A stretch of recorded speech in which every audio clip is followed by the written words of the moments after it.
Yan, magandang buhay sa inyo mga kosa. So, siyempre si tatay. Tay, anong date na ba ngayon? April, ha? April 14. So, taga Antipolo si tatay. Nagmotor lang sila. So, kumuha sa atin ng dalawang broodstag. So, siyempre sabi niya sa akin, bago lang siya nagmamanok. So, siyempre kailangan natin siyang tulungan. Binigyan natin 10 pulit na babae na nangingitlog na, yung super dome natin. So, ayan si Boss Kendall. At si tirador ng bakla. Ayan. Pakita mo nga tayo. Iharap muna. Pakita mo. Ito yung lazy round head natin na proven line natin mga kosa. White legged. Ayan. Napakagaling sa bitaw mga kosa. Ayan. Kita naman ni tata yan. Ayan. Ayan si Alakdan. Bumisita sa atin. Tropang Alakdan. Ayan. Search nyo yung kanyang page. Ayan si Alakdan. Ano ba sa'yo Alakdan GF? Alakdan Game Farm Official. Yan. Alakdan Game Farm Official yan.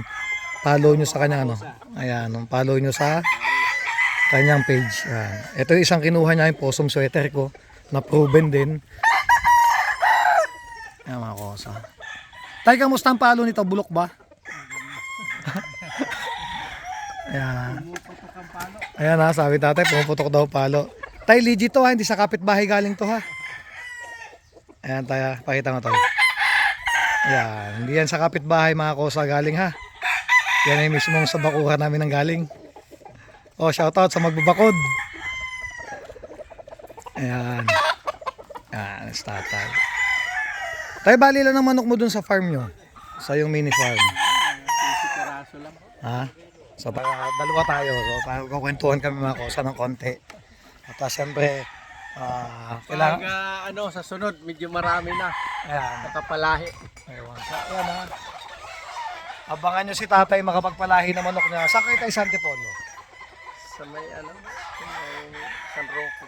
Yan, taga San Roque, tatay Antipolo, San Roque. Malapit kayo simbahan ng Antipolo. Malapit lang din. Taga doon kasi ako talaga. Colville Subdivision ako sa Pedrasio Street. Pedrasio. Oo. Taga doon ako. Alam niyo yung tubigan? Yung Sa tubigan. Ay, di ba tapat namin yun, yung tubigan? Oo. Doon. Tatatandaan yung yung may doon, may dating nahukay ng mga bomba, yung mga dati. Doon mismo sa amin. Kay Yan. bago dumating ng sabungan. Yun, doon ho. Tabi na, dead end lang sa amin, sabungan yun mismo. Yan mga kosa, yan ko. Kilala ka pala ng mga taga doon. Ayan. Yan mga kosa, kukwentuhan kami na konti. Ako kasi mga kosa, once na may bisita ako, ini-entertain ko ng ayos. Yan mga kosa, yun yung kanyang taga sa kanila din na tumulong sa kanya na inakila niya na rider. No? Ayan. Tay, anong masasabi mo sa nakuha mo? Yan. Para isa ka sa patunay na okay naman ang nakuha ko sa kasal. Yung totoo lang ha, pag hindi okay, Okay. yan. Hindi ako Kasunod, kukuha ulit ako bulik. Tay, may buli ka na. Babaeng na regalo ko. Ang broadcast ulit. Ayan, si tatay, nakita niya din yung bulik natin. Galing Bulitaw ng natin. palo.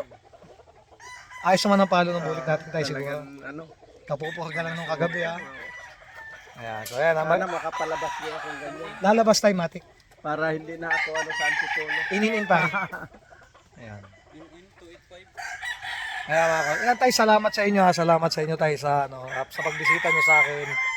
At yan, ayan ang mga nakuha nila. Sana makapasyal din kayo sa manukan ko. Hindi nyo kailangan bumili. Pwede kayo pumunta dito, kwentuhan lang yan. Katulad ni Alakdan, kwentuhan lang kami. Ayan, yan. Tay, baka may gusto kayo shoutout. Asawa mo, anak mo, kaibigan. Okay. Ayan ha. Maraming salamat siyempre kay tatay. Tay, anong pangalan mo? Ray. Si Tatay Ray, yan ng Antipolo. Yan. Mapanood nila, kilala ko doon. Ayun, mapanood niyo si Tatay Ray ha. Salamat po sa inyo lahat mga kosa. God bless po. April 14, ngayon. Ayan, salamat po.